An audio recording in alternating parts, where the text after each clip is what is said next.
नमस्ते दोस्तों, मैं हूँ छाया और आपके अपने चैनल छाया रसोई में आपका बहुत बहुत स्वागत है। आज मैं फिर से आपके लिए बिल्कुल नए और बहुत ही यूजफुल टिप्स एंड ट्रिक्स लेकर आई हूँ जो हमेशा की तरह आपको बहुत पसंद आएंगे।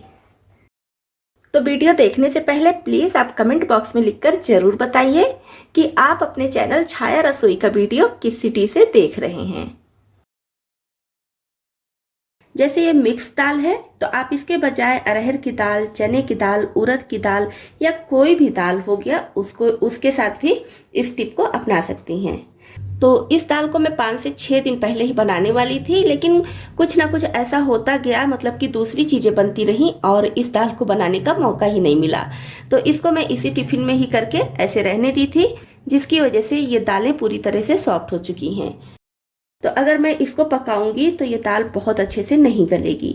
नॉर्मली मैं 2 से 3 सीटी लगाती हूँ दाल में, लेकिन इसमें 4 से 5 सीटी भी लगा दूंगी तो भी थोड़ी बहुत दाल कच्ची रहेगी ही। डिब्बे से कई दिन पहले मैं इसको निकाली हूँ तो ये सॉफ्ट हो चुकी है। तो ये प्रॉब्लम अगर आपके साथ भी होती है, आपकी दाल किसी भी तरह से, चाहे डिब्बे में रखने की वजह से, चाहे पॉलीथीन में रखने की वजह से या फिर खुले में रखने की वजह से ठंडी हो जाती है, थोड़ी सॉफ्ट पड़ जाती है, तो इस ट्रिक को आप भी अपना सकती हैं। तो अब इस दाल को मुझे बनाना है, आज मैं इसको बनाने वाली हूँ। तो इसको मैंने एक पैन में डाल दिया है और फ्लेम मीडियम रखेंगे। अब इसको चलाते हुए करीब 2 मिनट तक भून लेना है। तो बहुत ज़्यादा बिल्कुल नहीं भूनेंगे, कलर नहीं चेंज होना है, बस ये थोड़ा जो सॉफ्ट हो चुकी है वो थोड़ा सा क्रिस्पी हो जाए, उतनी देर के लिए हम इसको भूनेंगे। तो लगभग 2 मिनट हुआ है और दाल देखिए क्रिस्प हो चुकी है, गर्म हो चुकी है।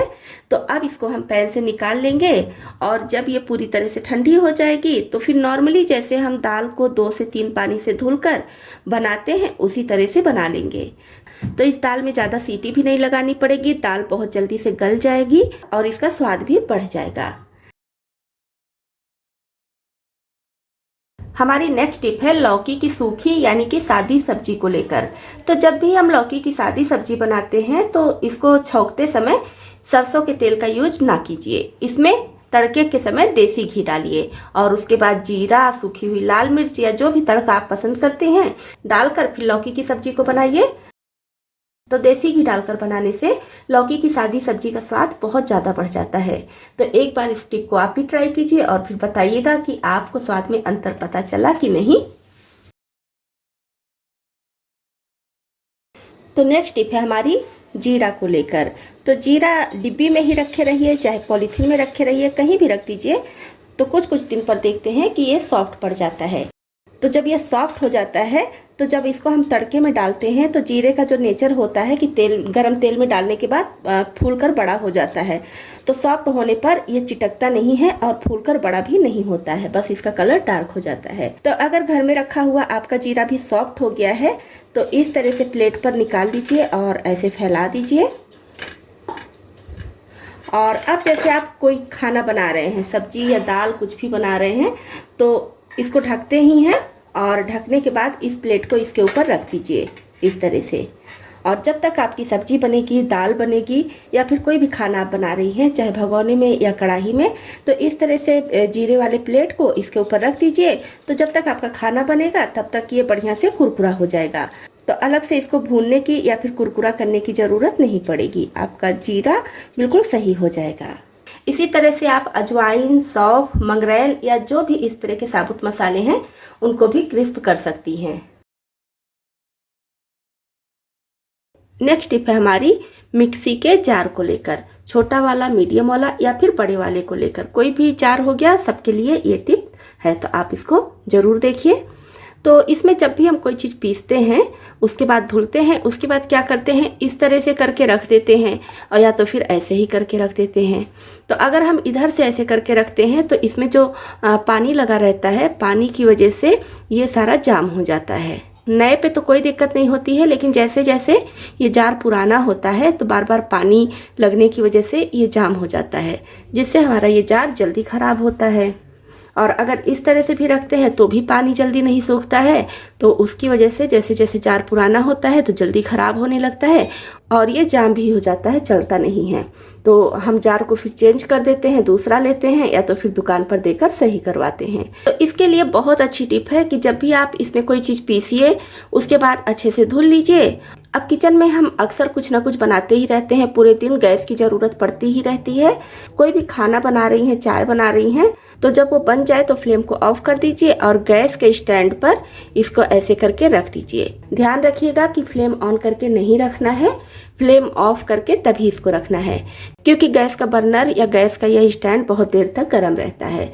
तो इस पर जब हम मिक्सी जार को उल्टा करके रख देंगे तो 10 से 15 मिनट में ही देखेंगे कि मिक्सी जार पूरी तरह से सूख चुका है। अब इसको आप कहीं भी रख दीजिए और इसमें जंग वगैरह भी लगने का डर नहीं है। इससे आपका मिक्सी जार बहुत लंबे समय तक खराब नहीं होगा।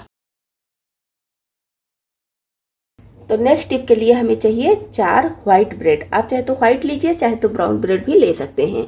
और अब इसको हमें कट करना है, तो आप किसी कटोरी या फिर छोटी गिलासी से भी कट कर सकते हैं, और आपके पास कोई इस तरह का कटर है तो उससे भी कट कर सकते हैं। तो ये देखिए, इसको भी कट कर लूँगी। तो इस तरह से मैं इसको कट कर ली हूँ। अब जो इसकी ये किनारी है इसको इस तरह से तोड़ लेंगे, और इसका कोई भी भाग हमें फेंकना नहीं है, सब कुछ यूज करेंगे हम। तो 2 ब्रेड की किनारी को मैं तोड़ ले रही हूँ और इसको एक कटोरी में रखेंगे। और अब इसमें डाल देंगे थोड़ा सा दूध। बहुत ज़्यादा दूध का यूज नहीं करेंगे क्योंकि इसका हमें पेस्ट बनाना है। तो बस थोड़ा सा दूध डाल रही हूँ। इस तरह से दूध में इसको अच्छे से डुबा देंगे और अभी इसको हम साइड में रख देंगे। और ये दोनों ब्रेड भी इसी तरह से कट कर लेंगे। तो ये देखिए, इस तरह से 4 पीस हमारा तैयार हो गया है। और इसका यूज क्या करना है इसको मैं बाद में बताऊंगी। इसको एक प्लेट में रख लेंगे। अब ये जो ब्रेड हम भिगा कर रखे हैं इसको मिक्सी जार में डाल देंगे। अब इसको ग्राइंड करके इसका पेस्ट तैयार कर लेंगे। तो ये देखिए, इसका गाढ़ा पेस्ट तैयार हो गया है। अब ये ब्रेड का पीस लेंगे, एक पीस लेंगे पहले, और ये थोड़ा सा पेस्ट इसके ऊपर लगा देंगे इस तरह से। और इस पर रखेंगे कुछ ड्राई फ्रूट्स, आप अपनी पसंद अनुसार कम ज़्यादा रख लीजिए। और एक दूसरा पीस लेंगे, इसको ऐसे ढक देंगे इससे। ये देखिए, इस तरह से इसको चिपका कर साइड में रखेंगे। अब एक और लेंगे, इसको भी सेम उसी तरह से थोड़ा सा पेस्ट लगाएंगे और ड्राई फ्रूट्स डाल देंगे, और इसको भी ऐसे चिपका के दूसरे पीस से इसको भी रख देंगे। अब ये जो पेस्ट हमारा बचा हुआ है इसमें डाल देंगे 2 से 3 टेबल स्पून मिल्क पाउडर। थोड़ा सा दूध और डाल देंगे, और साथ में डाल देंगे 3 टेबल स्पून चीनी। तो चीनी की मात्रा आप अपनी पसंद अनुसार कम या ज़्यादा कर सकते हैं। अब डाल देंगे थोड़ा सा इलायची पाउडर, और अब 1 चुटकी हल्दी पाउडर डाल देंगे। आप चाहे तो हल्दी पाउडर के बजाय फूड कलर भी ऐड कर सकते हैं। अब इसको फिर से कुछ सेकंड के लिए ग्राइंड कर लेंगे। तो इसको मैंने कुछ सेकंड के लिए ग्राइंड कर लिया है, और देखिए गाढ़ा दूध तैयार हो गया है। तो ये हमें बहुत ज़्यादा पतला नहीं चाहिए, थोड़ा गाढ़ा ही चाहिए। अब मैं आगे बता रही हूँ कि इसका करना क्या है।